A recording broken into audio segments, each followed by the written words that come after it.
มื้อนี้นะครับอ้ายกัปตันเฮามาเล่นบ้านเฮานะครับนะครับสิมารีวิวตุ๊กตาของคุณกาฟิลนะครับนี่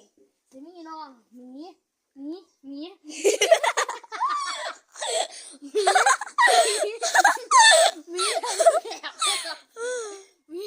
แบบมีพิ้วมีผู้นะกันน้องแคทบอยนะครับแคทบอยอันนี้ครับผมมาคือสุดแล้วดอกแป้นนี่มันจะเป็นน้องมีจำเพาปีจำพูครับนี่ทีเดียวจะเป็นลาบู